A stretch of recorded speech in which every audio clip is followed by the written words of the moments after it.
É simplesmente maravilhoso poder estar chegando mais uma vez até você com o Encontro com a Palavra, um programa de estudos de toda a Bíblia. Estamos estudando a Epístola de Tiago. Nos programas anteriores aprendemos que Tiago estava interessado na fonte, na origem das questões mais importantes da vida. Depois de falar sobre a fonte das tribulações e também sobre a fonte da tentação, Tiago dissertou sobre a aparência das coisas. Como seu irmão Jesus, Tiago também se interessava pelo que havia por trás da aparência das questões mais importantes da nossa vida. Tiago continua sua carta falando sobre a religião falsa e a verdadeira e diz que o homem que se diz religioso, mas não ajuda as viúvas nem aos órfãos na sua aflição, pertence a uma religião falsa. A situação de uma viúva e de um órfão é muito aflitiva e, infelizmente, é o que mais presenciamos nesse século. Em decorrência do número absurdo de divórcios, existe uma epidemia de viúvas e órfãos. Além daquelas pessoas que passam pela perda do cônjuge de um dos pais ou dos filhos, existem também as viúvas e os órfãos criados pelo divórcio, que sofrem a dor da perda e da rejeição. As pessoas que passam por esta situação devem ser vistas com atenção especial pela igreja. Elas são como um campo maduro, pronto para a colheita. O que observamos hoje em nosso país é uma grande necessidade de seguidores de Cristo que sejam sal e luz e exerçam a verdadeira religião definida por Tiago, ajudando a estas pessoas divorciadas e a seus filhos. Um dia, estava num orfanato brincando com algumas crianças quando um dos meninos me perguntou: "Ei, tio, o senhor vive numa casa?" Sabe, aquilo tocou meu coração, porque ele vivia numa instituição e sonhava em ter alguém que chegasse, jogasse bola com ele no quintal e depois o levasse para dentro de casa. Por isso ele perguntou: "Ei, tio, o senhor vive numa casa?"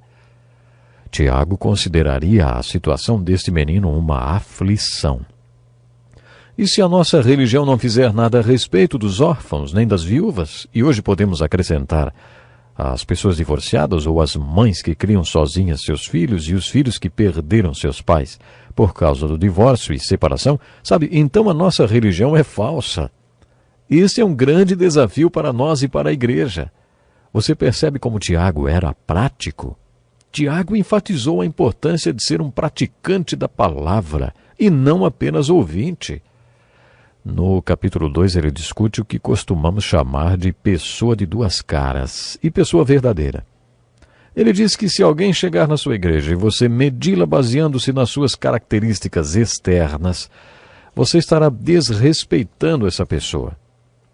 Imagine que pare em frente à sua igreja um carrão com chofer e dele saia um homem muito bem vestido.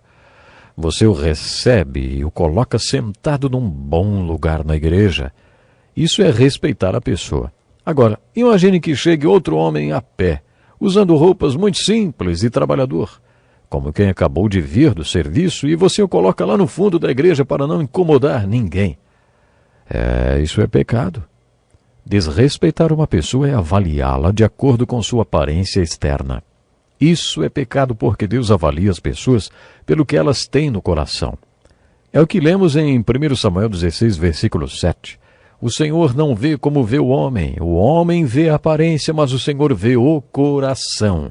Deus determina o valor de uma pessoa pelo seu coração. Tiago traça um perfil da igreja falsa e da verdadeira quando aborda a questão do pecado de desrespeitar as pessoas. Depois disso, Tiago aborda a questão da fé falsa e da fé verdadeira, uma das passagens mais controversas desta carta. É neste trecho do capítulo 2, versículos 14 a 26, que Tiago enfatiza que não é possível haver fé sem obras. No final deste trecho, ele apresenta sua conclusão, dizendo: caso semelhante é o de Raabe, a prostituta. Não foi ela justificada pelas obras quando acolheu os espias e os fez sair por outro caminho? Assim como o corpo sem espírito está morto, também a fé sem obras está morta. Esta é uma passagem muito controversa e muitos acreditam que ela contradiz os ensinamentos de Paulo, como já mencionei. Martim Lutero afirmou que a epístola de Tiago tinha pouca importância e que não deveria estar na Bíblia. Outras pessoas também sugeriram que a epístola de Tiago não deveria estar na Bíblia. E a razão principal disso é o capítulo 2. Eu não vejo contradição entre os ensinos de Tiago, o que Paulo escreveu e o que Jesus ensinou. Jesus concordou com Tiago quando disse: vocês os reconhecerão por seus frutos. Jesus também deixou claro que os seus discípulos são aqueles que dão frutos, porque não existe discípulo dele que não produza fruto. Tiago coincide o seu ensino com o de Jesus quando afirma que, de que adianta, meus irmãos, alguém dizer que tem fé se não tem obras? De acordo com Tiago, as obras são os frutos que crescem na árvore da fé. O que Tiago afirma é muito importante. Alguém já disse: a fé sozinha pode salvar, mas a fé que salva nunca está sozinha. Acho que esta frase resume muito bem o que Tiago está dizendo. A fé sozinha pode salvar, mas o ponto que Tiago destaca é que a fé que salva nunca estará sozinha. A fé estará sempre acompanhada pelas obras que validam e provam que a fé realmente está lá e que é autêntica. Enfim, podemos ver que os capítulos 1 e 2 da Epístola de Tiago tratam das fontes e sequências da salvação. Para apresentar essa tese, Tiago fala da fonte e sequência da tempestade. Por tempestade, Tiago se refere àqueles problemas que invadem nossa vida, os quais Deus pode transformar em bem e nos fazer crescer, se reagirmos a eles com a sabedoria e a graça que Deus nos dá. Depois disso, Tiago passa a falar sobre a fonte e a sequência do pecado. Tiago afirma que Deus não é a fonte do pecado e que não existe nada de bom no pecado. Ele acredita que você precisa entender como o pecado começa e como funciona, para que encontre uma solução para o problema do pecado. Ele apresenta esta solução: a salvação. Tiago passa a apresentar a fonte e a sequência da salvação. A fonte e a sequência da salvação envolvem a palavra de Deus, o Espírito de Deus e o novo nascimento. O Espírito Santo é o agente de Deus e a palavra de Deus é o agente do Espírito Santo. A palavra de Deus é a semente incorruptível, ou o esperma, que cria vida espiritual em nós e nos dá graça para superarmos o pecado e seus problemas. Por isso, Tiago enfatiza tanto a importância de buscar e obedecer a palavra de Deus. Quando Tiago inicia o capítulo 3, podemos dizer que ele começa a falar da fonte das forças, as forças que nos salvam e as forças que nos derrubam. Ele quer que entendamos essas duas forças. Tiago parecia estar preocupado com a fonte das forças por trás da aparência, da superfície de tudo. No capítulo 3, Tiago enfoca as fontes da disciplina.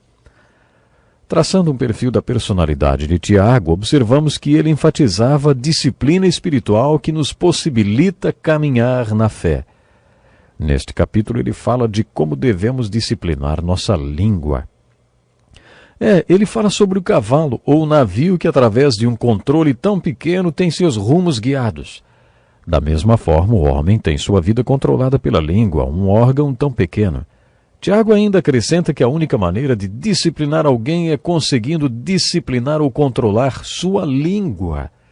A sabedoria que Tiago diz que devemos pedir a Deus vem através da palavra de Deus. É através da palavra de Deus que conseguimos a mansidão da sabedoria. Tenho certeza que você se lembra quando comentamos sobre o significado da palavra mansidão. Antes de um cavalo ser domado, ele não é fraco. Ele é um animal muito forte. Quando ele fica manso, ele não deixa de ser forte, mas sua força passa a ser controlada.